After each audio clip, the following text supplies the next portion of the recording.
ఇసుక విజయవాడలో జరిగిన గ్రేటర్ కమ్మ సంక్రాంతి సంబరాల్లో రాజ్యసభ సభ్యురాలు రేణుకా చౌదరి కీలక వ్యాఖ్యలు చేశారు. తెలుగు రాష్ట్రాల మధ్య నెలకొన్న నీటి వివాదాలపై ఆమె స్పందించడం జరిగింది. కృష్ణా గోదావరి నదుల జలాల పంపిణీ విషయంలో ఉన్న వివాదాలను సామరస్యంగా పరిష్కరించుకోవాలని ఆమె సూచించారు. రెండు రాష్ట్రాల ముఖ్యమంత్రులకు మంచి సంబంధాలున్నాయని, ఇద్దరు ఒకచోట కూర్చొని చర్చల ద్వారా సమస్యను పరిష్కరించుకోవాలని చెప్పారు. దీని ద్వారా ఇరు ప్రాంతాల ప్రజలకు మేలు జరుగుతుందన్నారు రేణుకా చౌదరి.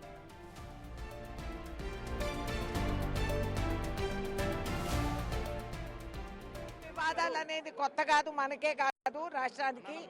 ఇద్దరు ముఖ్యమంత్రులు కూర్చొని చర్చించుకుంటామని చెప్పినారు కాబట్టి చర్చించుకొని ఏదో ఒక దారి తీస్తారని, ఇద్దరికి ఉపయోగపడేటట్లు మాట్లాడుకుంటారు.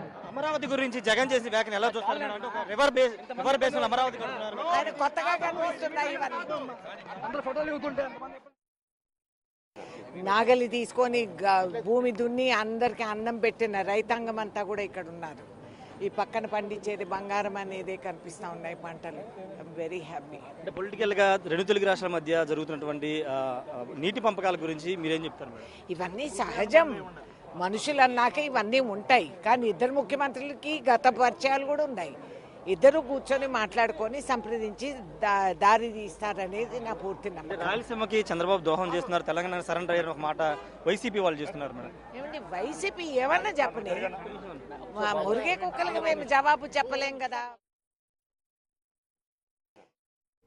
ఇసుక తెలుగు రాష్ట్రాల మధ్య నెలకొన్న నీటి వివాదాలపై రేణుకా చౌదరి స్పందించడం అయితే జరిగింది. పూర్తి డీటెయిల్స్ మా ప్రతినిధి రాజేష్ అందిస్తారు.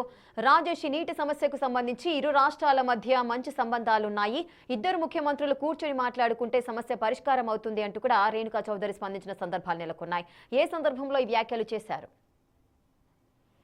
విజయవాడలో జరిగినటువంటి కమ్మ సంఘం వారి సంక్రాంతి వేడుకల్లో ముఖ్య అతిథిగా ఈ రోజు మాజీ కేంద్ర మంత్రి రాజ్యసభ సభ్యురాలు రేణుకా చౌదరి పాల్గొన్నారు. ఈ సందర్భంగా గతంలో ఆంధ్రప్రదేశ్ లో ఉన్నటువంటి పరిస్థితులపై ఆమె మాట్లాడారు. అంతేకాదు తాజాగా ఆంధ్రప్రదేశ్ తెలంగాణ మధ్య నెలకొన్నటువంటి నీటి వివాదంతో పాటు గత జగన్ అమరావతిపై జగన్ చేసిన కామెంట్ల మీద కూడా ఆమె స్పందించారు. ముఖ్యంగా నీటి వివాదానికి సంబంధించినటువంటి విషయంలో ఇద్దరు ముఖ్యమంత్రులు కూడా గతంలో పరిచయస్తులే, ఒక్కొక్కరు తెలిసిన వాళ్లే కాబట్టి త్వరలోని సమస్య పరిష్కారం అవుతుంది ఒక నమ్మకాన్ని రేణుకా చౌదరి వ్యక్తం చేశారు.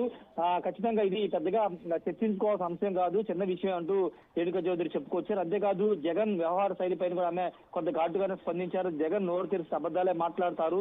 రాయలసీమకు సంబంధించిన లిఫ్ట్ ఇరిగేషన్ ప్రాజెక్టు కానీ, లేకపోతే మొన్న తెలంగాణకు నీరు అవసరం లేదంటూ తెలంగాణ ప్రభుత్వానికి మద్దతు ఇచ్చేలాగా చంద్రబాబు మాట్లాడాలంటూ వైసీపీ చేస్తున్న వ్యాఖ్యను కూడా ఆమె తప్పుపట్టారు. రెండు రాష్ట్రాల మధ్య చక్కని వాతావరణం ఉంది, దాన్ని చెడగొట్టే ప్రయత్నం కొందరు చేస్తున్నారంటూ ఆమె మాట్లాడారు. అంతేకాదు గతంలో వైసీపీ హయాంలో అమరావతి విషయంలో తాను స్వయంగా అక్కడికి వెళ్లి రైతులకి మద్దతు తెలిపాను. అమరావతి రైతులు పాదయాత్ర చేస్తున్నప్పుడు అనేక ఇబ్బందులు పెట్టారు, రైతులను ఇబ్బంది పెట్టేలాగా అనేక చర్యలు వైసీపీ చేసింది. కానీ అమరావతి రైతుల పోరాటం కారణంగానే తెలుగుదేశం ఒక పోరాటం చేసిందని కూడా రేణుకా చౌదరి చెప్పుకొచ్చారు. ఖచ్చితంగా అలాంటి పోరాట పటిమ అందరిలో ఉండాలని రేణుకా చౌదరి ఈ సందర్భంగా ప్రస్తావించారు. ప్రస్తుతం రేణుకా చౌదరి చేసిన వ్యాఖ్యలు సోషల్ మీడియాలో వైరల్ అవుతున్నటువంటి పరిస్థితి. ముఖ్యంగా రెండు తెలుగు రాష్ట్రాలకు సంబంధించిన వ్యవహారంలో రాజకీయంగా విమర్శలు వస్తున్న నేపథ్యంలో అలాంటి ఇబ్బందులు ఉండవు, ఇద్దరు ముఖ్యమంత్రులు తెలిసిన వారే కాబట్టి వివాదం పెద్దగా ఉండదు అంటూ రేణుకా చౌదరి చెప్పుకొచ్చారు.